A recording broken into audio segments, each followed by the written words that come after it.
Hey guys, Mix here, and today we are back with the RM125, and today we're going to be trying to get as much as we possibly can done with this engine. And luckily it is super nice out. It's like 60 degrees here.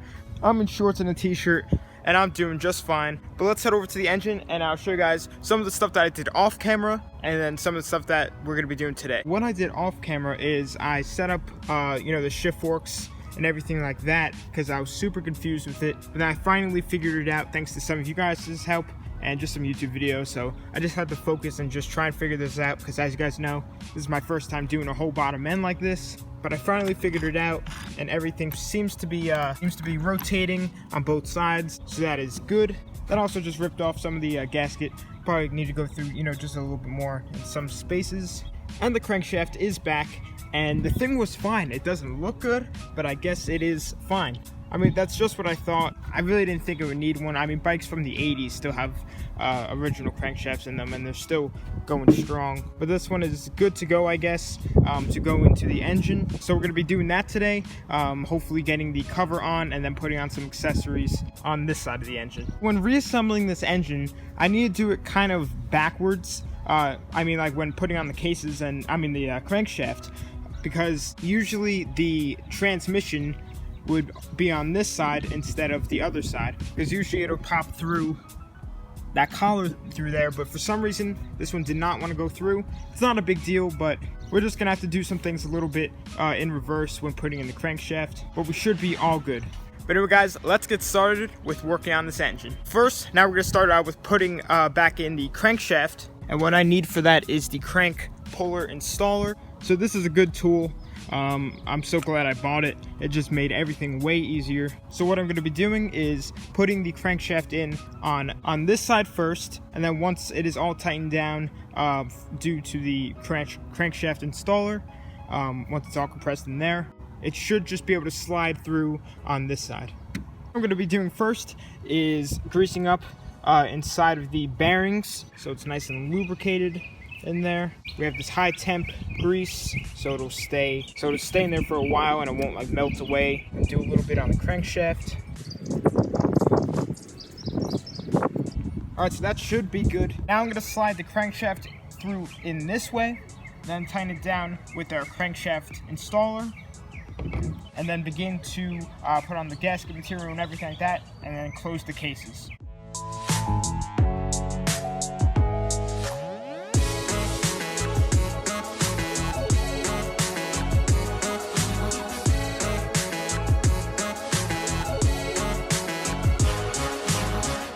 Crankshaft is all tightened in and looking good. The tool worked fantastic, so now I just gotta take out the screw and then start to begin to put the two cases together. So with some dirt bike engines, they have a paper gasket for the center of the cases, and some of them need the liquid gasket. So I have a liquid gasket, which I think I'm gonna put on either way if I do have a paper gasket for it. But I'm just gonna check out the gaskets. And so here they are. I gotta look through it and see if it has a gasket for the center. If not, it's no big deal. I have the liquid gasket right here. I have the two biggest gaskets here. So this one's for that side. Yep, all right, so that one's definitely for this side. And now let me check this side. There is a paper gasket for the middle. It does hang over a little bit, which kind of worries me because I don't want the gears on the transmission getting caught. So I'm just gonna double check and put it around here, because you never know with these old bikes and eBay and everything if everything truly matches up. There's some pretty good clearances around the gears and everything from the gasket, so looks like we're gonna be good on that. I mean, not everywhere is completely covered with the gasket, so I'm just gonna put a light layer of some of this stuff on it. It shouldn't hurt at all. I mean, I put this stuff on the pit bike, the old Moto 4 quad I had, and it works great. So what we're gonna do quick off camera is just pick up some of this leftover gasket so we have a nice tight seal around the two cases. Once that's done, we're going to throw a little bit of liquid gasket on this side and just a little bit on that side, kind of just caking the two sides of the paper gasket. I hope that doesn't mess up anything. I mean, it really shouldn't. I've done it before and it works fine. Let's begin.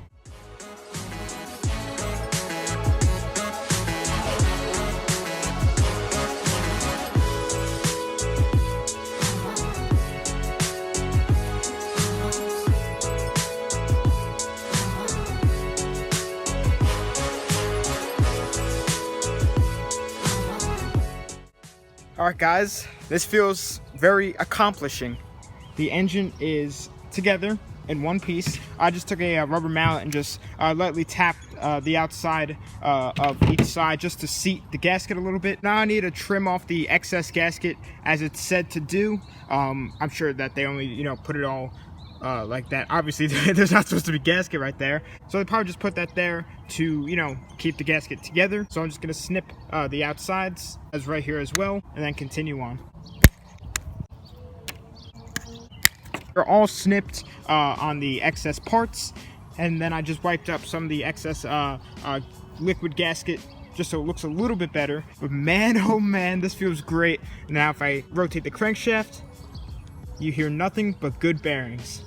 Before you could hear everything, but now that is all good. So I think I'm actually gonna carry on to tomorrow because I need to take out all the hardware and parts for, inside of the engine here. And the sun is currently setting, so by the time I get everything out, it's just gonna be dark out. Then I have to put everything away. So I'm gonna hold off on today on doing that. So we're gonna go on to tomorrow where the weather's supposed to be nice out again. So maybe we could get the whole bottom end done tomorrow. That'd be awesome. But anyway, I'll catch you guys again tomorrow. I feel like I just said tomorrow like a lot of times. So it's the next day, super nice out like yesterday. I have some of the parts scattered out onto the table along with the hardware and everything like that. And then of course we have the engine. After thinking about, the engine from yesterday, I find it weird how the cases came together without me needing to put the installer on this side as well. Because usually you need to put it on this side. So what I actually think I'm gonna do is, it seems pretty tight, the seal and everything, based on the crankshaft. The space is between the side. But I'm just gonna try and put the installer on this side like you're supposed to when putting them together and see if it tightens up anymore. I'm just gonna try that out quick and see what happens.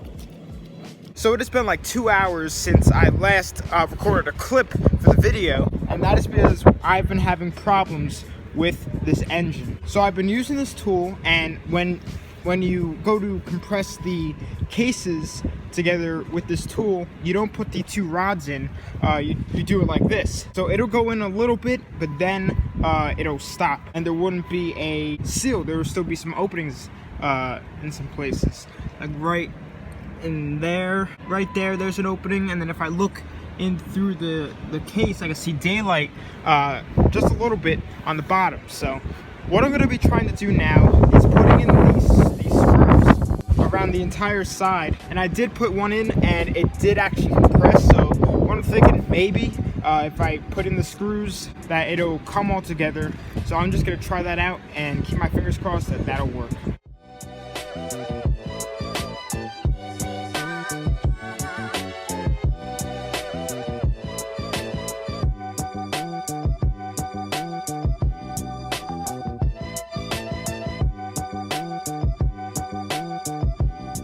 Most of the screws are in. I'm missing like one or two maybe, because for this one it's not really fitting well with any of the screws that I have, or bolts that I have. I tried swapping out all of them, but I think I'm just missing just one, so I can just go out to the store and get one. Tightening up did create a better seal, and that looks way better than before. And once they're all, tightened down to spec and every single one of them is on, then it'll definitely be way tighter. But it's definitely good for now. So what I'm going to begin to do, start putting in the parts inside of the engine. So first, you usually start off with the shift, everything related to shifting, the whole shift linkage, the shift pulse. I actually just found the leftover bolts, and I found the one that matches for this one, so we're all good to go on there. So now I'm going to go to installing the shift drum and everything related to that. So get to doing that now, and then move on to the next step.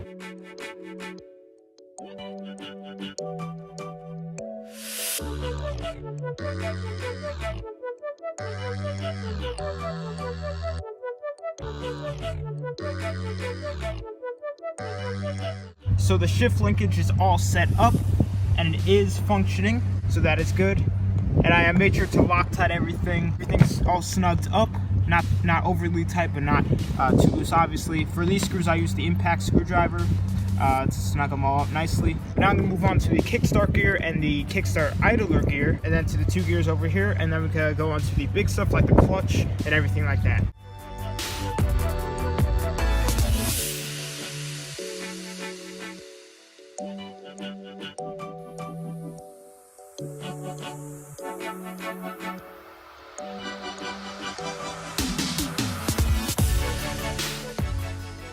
Kickstart and idler gear are on. Now I'm going to be concluding the video here because it is starting to get really dark and there's a storm coming. The wind's picking up. I am absolutely freezing. We made some nice progress in this video. And next video we'll probably have the whole bottom end done, and then maybe even the top end. So that is awesome. But anyway guys, I'm going to go inside and start editing this video. So I hope you guys enjoy. Please subscribe, like, comment, tell your friends about the channel. Thanks for watching.